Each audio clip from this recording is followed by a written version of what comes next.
Porque un hombre que no tiene control sobre sus emociones, sobre sus acciones, sobre los placeres, tarde o temprano se vuelve esclavo de estos. En lugar de que él controle sus emociones, de que él controle sus anhelos, estos últimos terminan dominando a la persona.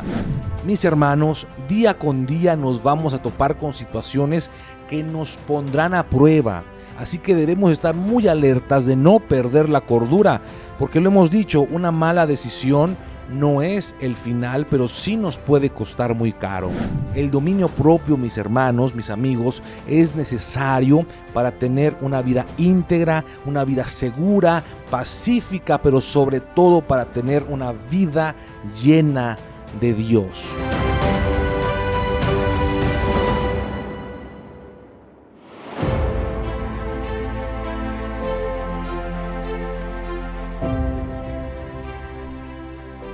Hola, ¿qué tal? Dios te bendiga, espero estés muy bien. Te saluda tu hermano y amigo Alejandro Martínez, deseando que tengas un excelente día y agradeciéndote por concedernos unos minutos de tu tiempo. En esta ocasión quiero platicar contigo un tema que hemos titulado En búsqueda del dominio propio. Creo que el dominio propio a todos nos conviene desarrollarlo. Poseer esa cualidad es muy necesaria para poder alcanzar el éxito, no solamente en lo empresarial, en lo profesional, sino también en lo espiritual. Quiero iniciar platicándote un poquito acerca de el boxeador estadounidense Joe Louis. Es una leyenda del boxeo allá por la década de 1930 a 1950. Posee un récord, un reinado de 11 años y 8 meses como campeón mundial, algo nunca antes visto. Los que fueron testigos de sus peleas mencionan, narran y escriben que era algo extraordinario verlo en el ring competir dentro de esas esquinas de la materia pugilística. Sin embargo, a pesar de que era elegante, tenía potencia y buen golpeo, la mayoría consideran que su mayor virtud y cualidad era su capacidad de temple, su dominio propio. No se dejaba intimidar o provocar por sus rivales. En toda disciplina, en toda competencia, sobre todo en las deportivas, los rivales buscarán provocar a sus contrincantes con la finalidad de sacarlos de concentración, de que no tengan un buen rendimiento o de que hagan algo contrario al reglamento de tal disciplina. Hablemos acerca de Zinedine Zidane, un futbolista muy famoso, muy conocido, ahí por los inicios del 1990 hasta el año del 2006. Sin duda alguna, los conocedores del deporte consideran a Zinedine Zidane como una leyenda de esta disciplina deportiva. Zinedine Zidane consiguió varios títulos importantes con el equipo del Real Madrid, consiguió ligas, Champions, incluso el Mundial de Fútbol con su selección francesa en el año de 1998 y estuvo a punto de repetir la hazaña en el año del 2006. Lamentablemente, esa sería su última competencia, o más bien su último partido. En el año del 2006, la final de fútbol será su último partido profesionalmente, tanto en la selección como a nivel de clubes. Zinedine tuvo la oportunidad de despedirse como una leyenda, despedirse como campeón, pero pasó algo muy trágico, ya que Zinedine se hizo expulsar al darle un cabezazo en el pecho a un rival de la selección de Italia, al defensa Materazzi. Tiempo después nos enteramos que Zinedine Zidane reaccionó de esta forma porque Materazzi, el defensa de la selección de Italia, hizo comentarios insultando a su familia, específicamente a su hermana. Y Zinedine reaccionó de esta forma, pues perdiendo los estribos, ¿no? Perdiendo el temple. El rival consiguió lo que quería, hacerle perder la cabeza al mejor jugador del equipo rival, lo que a su vez llevó a que Italia fuera campeón del mundo del 2006. Zinedine Zidane perdió la oportunidad de retirarse como todo un campeón, perdió la final de la Copa del Mundo, pero perdió algo mucho más importante, la batalla por el dominio propio. Mis hermanos, día con día nos vamos a topar con situaciones que nos pondrán a prueba, que incluso querrán que perdamos la cabeza, que perdamos el dominio. Así que debemos estar muy alertas de no perder la cordura, porque lo hemos dicho, una mala decisión no es el final, pero sí nos puede costar muy caro. Es por ello que debemos estar alertas, debemos tener control sobre nuestras emociones, sobre nuestras reacciones, nuestros sentimientos, nuestros hábitos. El dominio propio lo podemos definir de la siguiente manera, como la capacidad de pensar antes de actuar, considerando las posibles consecuencias a nuestra vida. Si no tenemos dominio propio, estamos expuestos a que toda clase de emociones y pensamientos controlen nuestra vida. En lugar de que nuestra vida se rija bajo principios y convicciones bíblicas, tomamos muchas veces decisiones en base al placer, en base a los anhelos o a una emoción que tenemos al momento. Dice Proverbios capítulo 16, verso 32, mejor es el que tarda en airarse que el fuerte, y el que se enseñorea de su espíritu que el que toma una ciudad. Proverbios 25, 28 dice lo siguiente, como ciudad derribada y sin muro, es el hombre cuyo espíritu no tiene rienda. Esa es la comparación que hace la palabra de Dios respecto a una persona que no tiene dominio propio. Porque un hombre que no tiene, o también una mujer que no tiene control sobre sus emociones, sobre sus acciones, sobre los placeres, tarde o temprano se vuelve esclavo de estos. En lugar de que él controle sus emociones, de que él controle sus anhelos, estos últimos terminan dominando a la persona. Es por eso que el proverbista hace la comparación de una ciudad derribada sin muro, porque aquella persona que no es capaz de controlar sus emociones, de controlar sus hábitos, está expuesto a quedar en la ruina. ¿Por qué? Porque no tiene límites, porque no tiene templanza. Cualquier cosa puede venir a destruirlo, puede ser víctima y esclavo de cualquier situación. El dominio propio, mis hermanos, mis amigos, es necesario para tener una vida íntegra, una vida segura, pacífica, pero sobre todo para tener una vida llena de Dios. Así que nos conviene buscar el dominio propio. ¿Sobre qué cosas debemos tener dominio? Lo hemos mencionado ya hace unos instantes. Sobre nuestras emociones, y esto es lo primero que te quiero mencionar. Debemos tener dominio sobre nuestras emociones.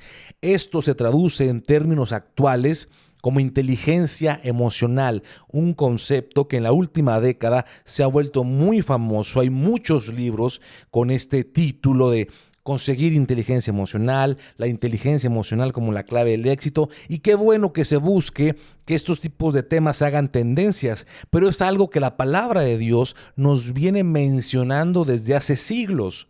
Mira lo que dice Efesios 4:26, un versículo conocido que todos nosotros en alguna ocasión hemos escuchado en nuestras congregaciones. Airaos, pero no pequéis. No se ponga el sol sobre vuestro enojo. Experimentar emociones, mis hermanos, no es malo. No es un pecado experimentar emociones. Lo malo es la forma incorrecta en que nosotros las canalizamos, porque diariamente en nuestro trabajo, en la escuela, en el súper, en el hogar, en el tráfico, estamos expuestos a experimentar emociones. Pero tengamos mucho cuidado en cómo las expresamos, cómo las canalizamos, qué decisiones tomamos en base a una emoción. Ahí en Efesios 4:26 nos muestra 3 principios muy importantes en base al dominio de las emociones. Número 1 dice en el versículo, airaos. Está permitido enojarse. Puedes sentir enojo, puedes sentir ira. No pasa nada con que lo experimentes porque somos humanos. Biológicamente estamos diseñados por Dios para tener emociones. Está bien manifestarlas, pero mira lo que dice, pero no pequéis.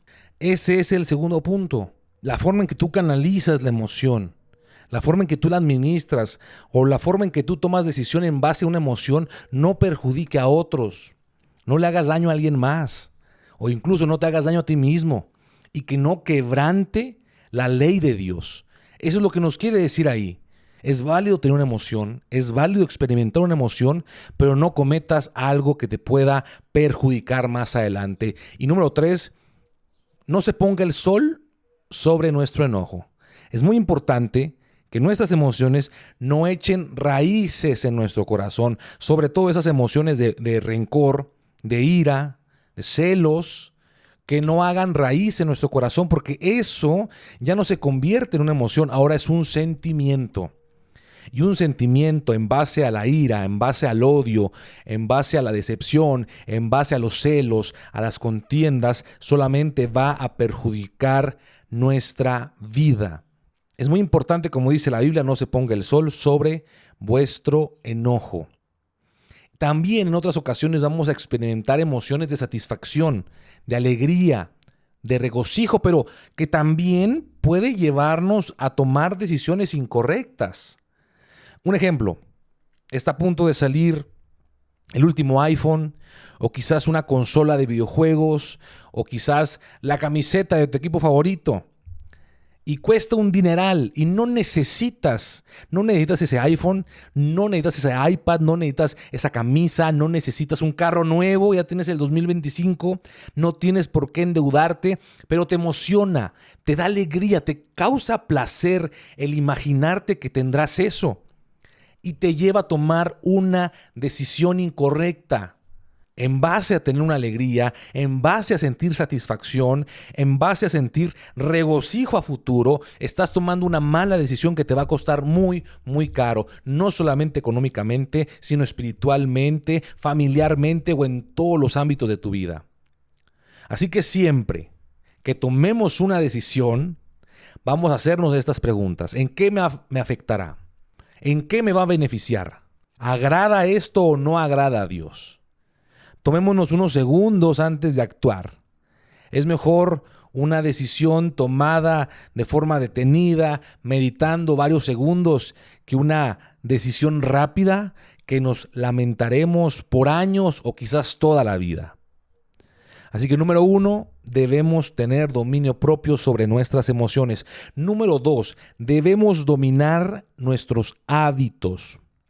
Gálatas 5:19 es un verso también muy conocido, las obras de la carne que menciona el apóstol Pablo. Vamos a leerlas, ¿qué te parece? Y manifiestas son las obras de la carne, que son adulterio, fornicación, inmundicia, lascivia, idolatría, hechicería, enemistades, pleitos, celos, iras, contiendas, disensiones, herejías, envidias, homicidios, borracheras, orgías y cosas semejantes a estas, acerca de las cuales os amonesto, como ya os lo he dicho antes, que los que practican tales cosas no heredarán el reino de Dios. La palabra de Dios a través del apóstol Pablo nos muestra quizás una lista de aquellas cosas que son reprobadas delante de Dios, de aquellas cosas que son contrarias a Dios y que quienes practiquen tales cosas no van a heredar el reino de Dios, las obras de la carne. Y la mayoría de nosotros, para sorpresa de nadie, no estamos exentos de esta lista. Quizás en algún momento vivimos en pleito, en contienda, en fornicación, en adulterio, en borrachera, en nuestra vida pasada, o lamentablemente quizás hemos caído recientemente en alguna de estas obras de la carne. Mira lo que dice 2 Timoteo capítulo 1, verso 7. Porque no nos ha dado Dios espíritu de cobardía, sino de poder, de amor y de dominio propio. ¿Podemos nosotros vencer, derrotar, impedir que las obras de la carne sean manifiestas en nosotros, primero a través del Espíritu Santo? Porque Dios no nos ha dado un espíritu de cobardía. Y dice, sino de poder. Lo primero, poder. Tienes capacidad de hacerlo porque en Cristo Jesús tenemos victoria. Porque en Cristo Jesús tenemos la capacidad de poder vencer las obras de la carne. Número 2, amor. Recuerda, aunque cometas errores, aunque hayas pecado, Dios te sigue amando. No olvides tu identidad de un hijo amado de Dios. Y número 3, dominio propio. Tenemos el dominio propio a través del Espíritu Santo. Podemos controlar nuestros impulsos pecaminosos y poder así reflejar el fruto del Espíritu Santo, que lo conocemos: el amor, gozo, paz, paciencia, bondad, templanza, que es el que estamos hablando. Dominio propio es lo mismo. Mansedumbre, benignidad. Conocemos la lista, pero solamente es cuestión de someternos a Dios. Porque si nos sometemos a nuestra carne, si nos sometemos al mundo, déjame decirte que nunca veremos reflejado el Espíritu Santo y sobre todo el fruto del Espíritu Santo en nuestras vidas. La palabra en griego que se utiliza para la frase "los que practican tales cosas" quiere decir los que viven continuamente de esa forma, que es su estilo de vida. Nosotros, mis hermanos, al aceptar a Cristo Jesús, hemos dado la oportunidad a que el Espíritu Santo haga una transformación en nuestra vida. Así que nosotros, los que hemos aceptado a nuestro Señor Jesucristo como Salvador y Dios, no entramos en esa categoría de los que viven en las obras de la carne. ¿Por qué? Porque ahora Cristo Jesús, a través del Espíritu Santo, mora en nosotros. Ahora, no significa que no nos vayamos a equivocar. No significa que no vayamos a pecar, porque aunque somos templo del Espíritu Santo, seguimos siendo carne y tenemos una lucha diaria, continua contra el pecado. Y déjame decirte, nos vamos a equivocar. Tarde o temprano nos vamos a equivocar. Pero por eso está la gracia de Dios. Cuando nos equivocamos, cuando cometemos un pecado, no debemos alejarnos de Dios. Al contrario, es el momento para estar más cerca de Él, confesar nuestros pecados, arrepentirnos, y Él nos va a perdonar y nos va a limpiar. Proverbios capítulo 28, verso 13: el que encubre sus pecados no prosperará, mas el que los confiesa y se aparta alcanzará misericordia. Está bien, te equivocaste. Tuviste una caída, perdiste el día de hoy, el día de ayer, hace una semana la lucha por el dominio propio. Déjame decirte, no todo está perdido. En Cristo Jesús siempre hay restauración. Así que, mis hermanos, el número 2, debemos tener dominio propio sobre nuestros hábitos, sobre nuestra forma de vivir. Ahora, ¿cómo desarrollamos el dominio propio? Quiero platicar rápidamente 3 aspectos que considero fundamentales para poder desarrollar el dominio propio en nuestras vidas. Número 1, un hábito que creo que todos debemos hacer a partir de ahora. Pensemos antes de actuar. Que muchas veces tomamos decisiones a la ligera. No pensamos en las consecuencias de nuestras decisiones. Toda decisión tendrá su debida consecuencia. Dice Proverbios capítulo 13, verso 16, las personas sabias piensan antes de actuar. Los necios no lo hacen y hasta se jactan de su necedad. Así que a partir de ahora, antes de cualquier decisión, en tu familia, en tu negocio, en el trabajo, en la escuela, en la iglesia, piensa antes de actuar. No tomes decisiones a la ligera, no tomes decisiones en base a una emoción. Permite que tu cabeza se enfríe para que no tomes decisiones equivocadas. Mi madre me decía, nunca vayas a hacer compras al súper si tienes hambre, porque vas a querer comprar todo y en realidad no necesitas tantas cosas. Así que pensemos antes de actuar. Número 2, debemos desarrollar un firme y ardiente deseo de obedecer a Dios. No obedecemos a Dios solamente por sus bendiciones, porque es cierto, la bendición es consecuencia de la obediencia. Si queremos que nos vaya bien, tenemos que seguir la ley de Dios, pero lo obedecemos porque lo amamos, porque no queremos que nuestra vida se pierda, porque queremos estar cerca de Él. Dijo el salmista en el capítulo 119, verso 11 de los Salmos: en mi corazón he guardado tus dichos, para no pecar contra ti. No se trata de lo que Dios me puede dar, no se trata de lo que yo puedo recibir de Dios. Simple y sencillamente guardo en mi corazón tu palabra, tu ley, porque te amo y porque no quiero pecar contra ti, Señor. Dice Santiago 4, versos 7 y 8, someteos pues a Dios, resistid al diablo y huirá de vosotros. Acercaos a Dios y Él se acercará a vosotros. La clave, mis hermanos, del dominio propio, la clave para reflejar el fruto del Espíritu Santo es someternos a Dios, mediante su palabra, mediante la oración. Esa es la forma en que Dios se va a acercar a nosotros y nosotros podremos derrotar al enemigo. Número 3. Pidamos ayuda al Espíritu Santo. Dice el Evangelio según San Juan, capítulo 16, verso 13, pero cuando venga el Espíritu de verdad, Él os guiará a toda la verdad. No estamos solos en esta lucha por el dominio propio. Tenemos la ayuda del Espíritu Santo. Los discípulos, cuando estaban con Jesús, tenían la maravillosa oportunidad de aprender de Él, de verlo, de escucharlo, de aprender a través de sus hábitos, de sus acciones. Pero tú y yo, mis hermanos, no hemos visto a Jesús. Pero no es razón para entristecernos, porque ahora tenemos al Consolador, tenemos al Espíritu Santo, el cual mora en nuestras vidas, nos va a ayudar a seguir adelante y sobre todo nos guiará a toda verdad y a toda justicia. Y quiero terminar en esta ocasión diciéndote que todas nuestras acciones tendrán su debida consecuencia, sea buena o sea mala, pero toda acción tendrá una reacción. Hoy la invitación es elegir el camino de la templanza, el camino, la búsqueda del dominio propio, el cual nos guiará hacia el éxito espiritual, nos ayudará a alcanzar el propósito de Dios y sobre todo la vida eterna. No nos olvidemos, aquel que no tiene dominio propio está sembrando para su carne, le está dando deleite a su carne, y de su carne segará corrupción, muerte, destrucción para su vida. Pero aquel que busca el dominio propio, aquel que se somete a Dios, está sembrando para el Espíritu, y del Espíritu segará una vida eterna al lado de Cristo Jesús.